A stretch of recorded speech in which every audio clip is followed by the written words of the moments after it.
Michigan. We're located just over in Lions Park, a short piece away, for the American Tractor Pullers Association. Up now as four-wheel drives. Now, these trucks are injected on alcohol with a maximum weight of 6,200 pounds. Tom, 5,700 of these pounds is on the front. The back of these trucks, extremely light. Well, that's exactly right. You could literally pick up the rear end of these trucks. I mean, there's no weight on the back of these daggone things. James Bosch is the first puller out, and he is making a heck of a run here with the Midnight Raider. West Olive, Michigan's where he calls home, and he will keep that distance, Claude. He was the test hook. He can drop it or keep it, and he thinks that's going to be one of the distances to beat. So let's see if he's right. Stacy Steve's on the line now. I love this truck. Lost in the 50s. Somehow I knew you would, Claude. Somehow I knew you would. This is a tough truck, though. A serious points contender on the Jasper Pulling Series. That will give Stacy Sneed 273 feet. Right now, let's go down to Ken Stout. Claude, as we mentioned earlier in the show, the track was going to play a big part. Well, it doesn't seem to be affecting the tractors quite as much as the trucks. The big tires are working pretty well, but the trucks are having a hard time. This track is not drying out. It's still very, very muddy, very, very wet. And what's happening is the trucks are actually getting too much wheel spin. They're just staying right on the top of it. They're not getting a good bite. Consequently, they're not able to take it out the back door. But the tractors, on the other hand, as we've seen them before, out the back door and then some. This will bring up Jim Moots and his Buckeye Shaker as he prepares for business. Jim just got off of a win from Sevierville, Tennessee a few weeks back, so he's feeling awfully good about the sport of truck pulling right now. And look at all the dirt he's throwing against that sled. Now, Claude, what's going to happen at the end? All that dirt he's throwing is going to catch up and is actually going to slow him down. He is trying to get in the hunt, but not going to beat the 285. Going to fall way short at 266. That it does, and it's time now for our best appearing, brought to you by Synergen, the world's fastest oil. Now with the best appearing, here's Ken Stout.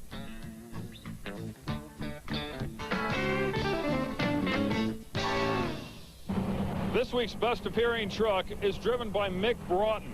A gorgeous, beautiful vehicle. Shock on the side of it? Well, it says shock on the side of it because everybody's shocked when this thing pulls out. It's the only Dodge in the field, and this thing's also just as beautiful underneath as it is on top. Why a Dodge? You're the only one out here. Just to be different. You know, we're the only one in tri-state area. Now, how long have you been with a Dodge? How long have you been pulling? About 6 years. We started out stock and just progressively worked our way up. And you've been with Dodge the whole time? Oh, yeah. Yeah, we're diehard Dodge. Now, tell me about this power plant behind us. I see that Indy cylinder head logo on top of the valve cover. Yeah, the power plant's a 636 cubic inch Keith Black wedge based on a 440.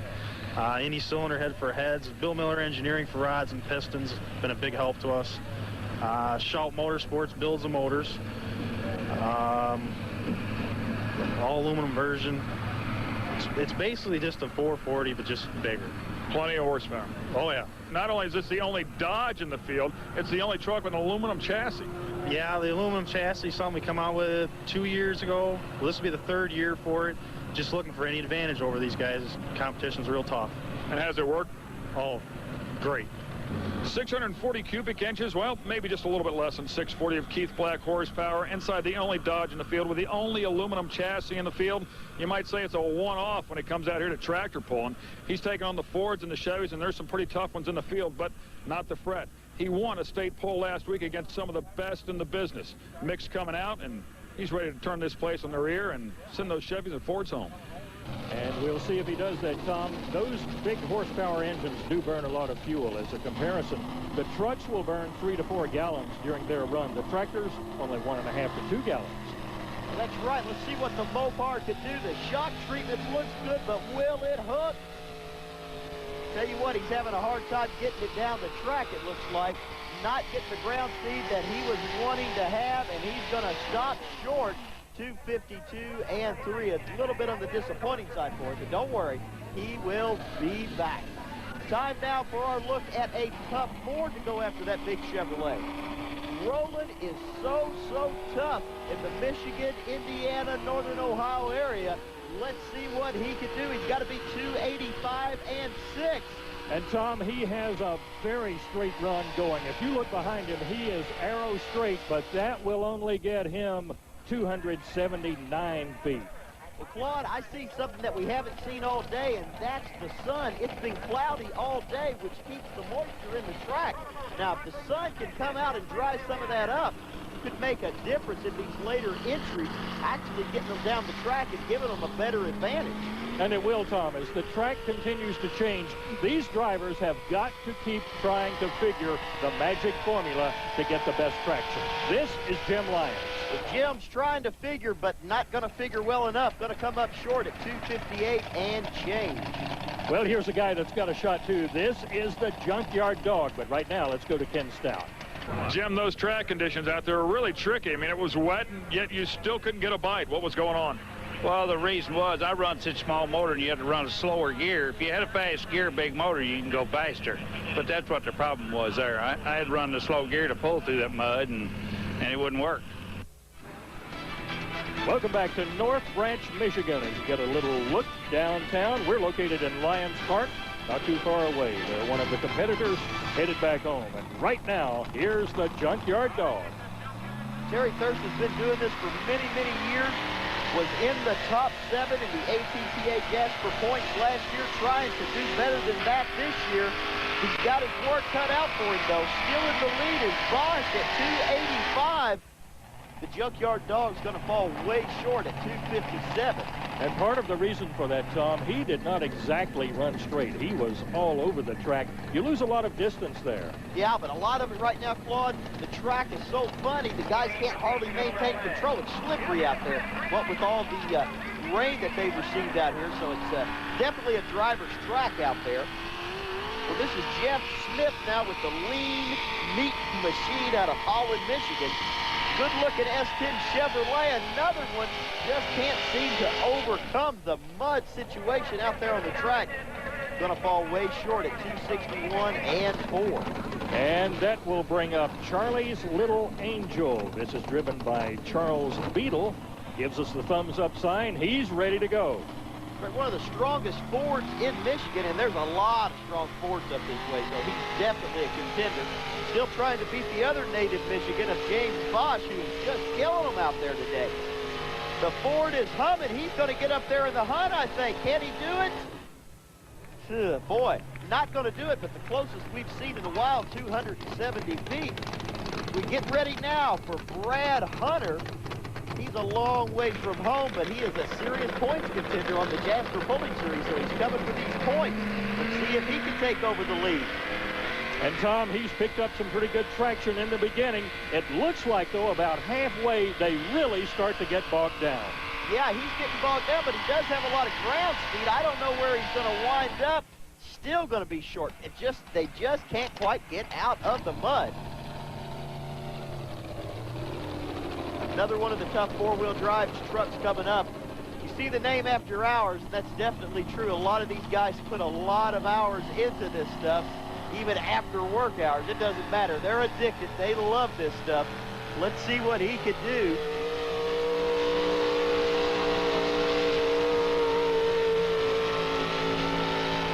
And as the crowd watches, Tom, After Hours ends up with only 260 feet, far short of what he needs at 285. Well, here's another Ford that would really like to knock the Chevrolets off. Chris Cobb out of Oxford, Ohio, running quite possibly the smallest motor in the class, only 512 cubic inch. He's running out here against some of these guys who are running 800 cubic inch.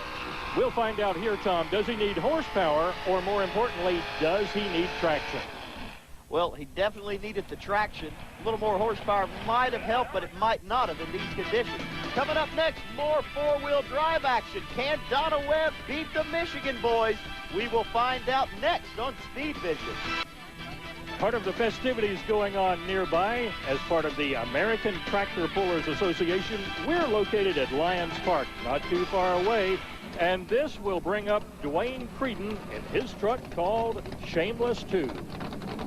Another one of those strong Fords out of the state of Michigan. He's here at his home state, and he has loved to beat James Bosch if there's any way possible. Now, Bosch, remember, Claude, was the first puller. We're almost halfway through the class, and nobody has ever come close to him at 285 and 6. Still, look at that, some 25 feet behind him, 260 feet. And, Tom, this will bring up Insane, driven by Ronald Baker. And you can see from his vantage point, he is located right against the door. Some of these drivers choose to go right in the center. Yeah, and occasionally you'll see some of the drivers just poke their head right out of the window, look down at the tires to see exactly how much of their tire is actually moving the dirt. So Ronald's not choosing to do that. He's got a good run going there. Look at the ruts left there on the track, though. Man, it's gone away. And that will give Ronald Baker 276 feet. Now let's go to Ken Stout. Beautiful truck. Maybe not what you were looking for today, but you came in, you were in the top 10 in the points, and hopefully you'll hang on, maybe even move up a little bit. Well, we hope so. Like, there was a few trucks that were up in the points a little further than I were that had a, they had an off night tonight. So hopefully we'll sit down and figure the points and see what this is for us. Now, as Steve Clem makes preparations and getting ready for the next pull, let's go to our Best Engineered Award for today. That brought to you by Jasper, the nation's leader in remanufactured engines and transmissions. Once again, here's Ken Stout. You're looking at a truck that cost only $300. This is a 1995 Chevrolet. That's right, $300. Steve Clem, the owner of this beautiful four-wheel drive category pulling truck, spent $300 on it. Why? Because it was burnt. The whole interior was melted completely to the ground. That's why, as a 1995 Chevrolet, a lot of people think, man, I can't believe you bought a 95 Chevrolet and you cut it up and turn it into a pulling truck, but that's why I did it, because it had burnt to the ground. If you want to replace this truck as it sits right now, get ready to spend about $35,000 to $40,000. These things are not cheap, but he didn't just start yesterday. He's been doing this for a little while. Well, we started out garden tractor pulling back when I was in high school. Wait a minute, a garden tractor? A garden tractor. You mean one of those little ones that you ride around the front yard with? You better believe it, that was it. Yeah, we started out there and just basically went from there and got into the two-wheel drives, old farm truck, and basically progressed, and now here we are. And I've got to ask you, how's your truck in the mud? Because we've got a muddy one tonight. But normally my truck does real well in the mud. It's really, it's a mud truck. It's not got the horsepower a lot of the other trucks got, and it does quite well on the bad tracks. So I'm kind of looking forward to it. Steve takes a lot of pride in this truck. Just take a look at the wheels and tires on this thing. Has a nice armor on the outside of it, and he's even put some nice little plastic guards on the outside. I asked him why. Was it to keep the dirt out? There was something to it to get a little more speed, to pull a little bit farther. He said, well, basically it's to keep people from sticking their feet in there, stepping on the wheels and scratching them up. While we're down here on the wheel, I want to point something out to you. Of course, you can see the bead locks where they actually squeeze together the sidewall of the tire into the wheel so that it won't sling off. Why? Well, the wheel is actually too big for the tire. If you'll look at it, you'll see the sides are pulled way to the outside. That's so that these tires, under extreme acceleration, will not grow like a drag strip. They want to get the full width of the tire to the dirt, to the ground, so that these things will pull as much as they can, get as much traction as absolutely possible. Up on the top in the power plant, 640 cubic inches, as he talked about before. A little under horsepowered here because he doesn't have some of the state-of-the-art stuff that some of the other guys have, so he'll have a little bit better chance tonight on the soft track. You'll be able to get the tire speed up and pull with the big boys. Sitting right on top of it, well, they call these things right here toilet bowls. He's looking to flush the competition. Well, it's easy to see why that truck with the small motor and with all the little tricks that it could easily be the Jasper Engines and Transmissions Best Engineered Award. Let's see how he's going to do tonight out here on this soft track where this Best Engineered truck really specializes. And in fact, earlier this year on a similar track in Islip, Kentucky, Steve Clem won it. We will see. He says he pulls good in the mud. Does he have enough? 276 feet, just a little bit short. Well, coming up next is Donna Webb, the 1996 and the 1997 ATPA Jasper defending points champion, trying to make a three-peat, 3 championship titles in a row. Let's see if Donna can do it.